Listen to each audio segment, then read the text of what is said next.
be a good commodities broker, you need zing, pizzazz, the gift of the gab. I have all this and more.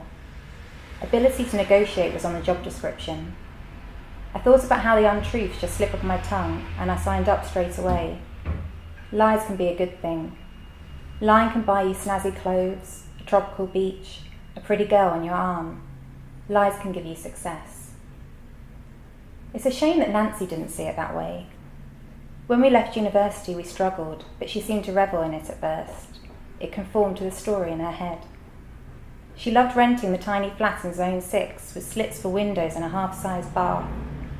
She loved eating beans on toast and watching box sets in pyjamas. She sometimes got a bit down that she couldn't find work as an actress, but that wasn't fueled by a desire to pay bills. It was a desire to fan an inner flame. She'd come from auditions with her eyes sad and droopy and a kind of atrophy in her limbs. I didn't get it, she'd say, but even these 4 words were an effort. She never got it. She never got the parts, and she never quite got that maybe she just didn't have it. She skulked in corridors, waiting for auditions, refusing to give up her dream. There was the odd fringe production, a photo shoot in a magazine. I think it was for shoes. She got some minor model work. At least I knew she wasn't sucking cocks. The sad thing is that she was actually a brilliant actress. I would get tingles watching her practice her lines in the mirror. The way she looked at her reflection, the way she changed the expression, even the animus in her eyes. I would see her and this reflection as 2 different people, and it made me panic. It worried me to see how she could inhabit these characters, the way her face could fall so easily into those feelings. It was the opposite to me. I'm a terrible actor with fiction, but a brilliant actor at real life. I always seem to get the best lines. So I thought she'd cheer up when I started trading, and for a while she did.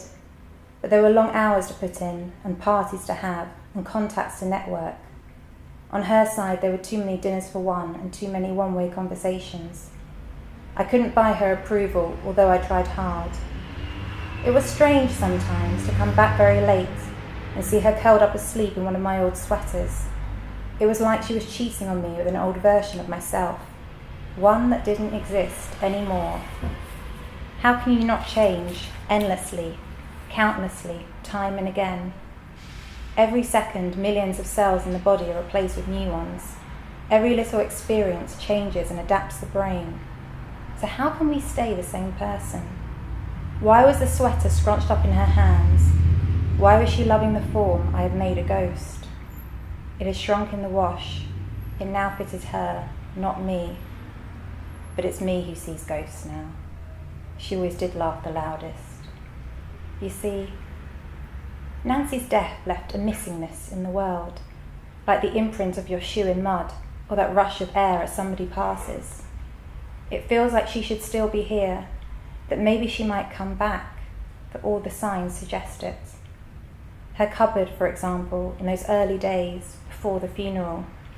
Her dresses and cardigans still messily lined up, belts heaped up on a shelf, shoes slotted in underneath like mollusk shells, things that look waiting, expectant, ready for the right-sized body to fill them.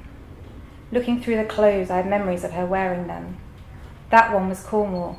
This one was the National Gallery. That yellow dress she had teamed up with a straw hat as we swept over Hyde Park, the sun beating down on our bodies, our noses getting pink, a lazy Sunday stretched before us. I saw there were still grass stains on the hem, and that is when I lost it. Everything was marked by absence. Everywhere were shapes and indentations. Intangibles turned tangible, and spoken words slammed into walls, banged into cupboards like kinetic particles of heat. Mirrors reflected what wasn't, and rooms grew gaps, gaps grew on gaps, like cancer of the whole. The kettle shrieked her name, the curtains fell like hair. Silence clung to clothes and hissed in the ears like a body deflating. Numerous people called round to see me, and although sympathetic and cooing and making all the right noises, they didn't seem to notice that anything was different in the flat. The paintings hung on the wall, and there was this hint of perfume in the air, and that coffee book was open on exactly the same page. They drank from glasses once held by presence, once bought by form. Absence trapped between the fingers, a sniff of skin once kissed and held.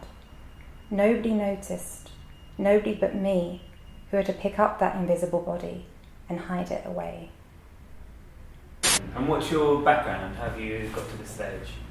My background is more in sort of feature writing, journalism, and editing and things like that. Mm-hmm. So I've worked for a lot of charities that I'm proud to say the Daily Mail has hated. So I've worked on mainly climate change communications and refugee and asylum.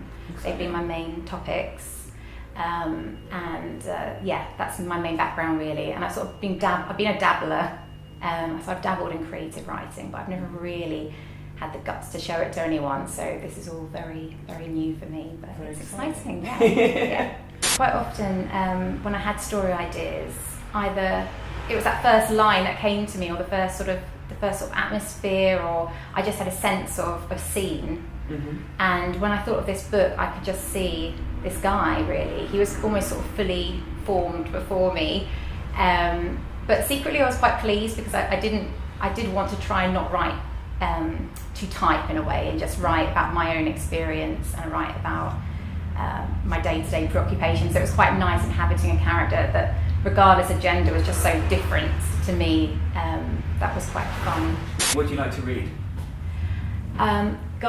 There's all sorts. I really am quite pretentious in that I do love the Russians.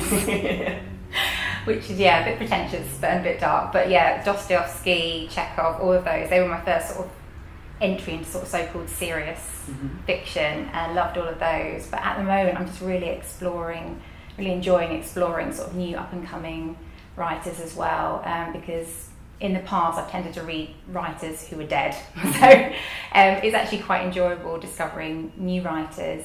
Like recently really loved Max Porter's The Creases Thing with Feathers, for example. And just actually being able to sort of talk to them on social media and see what they're up to. So that is a massive advantage to just reading dead people.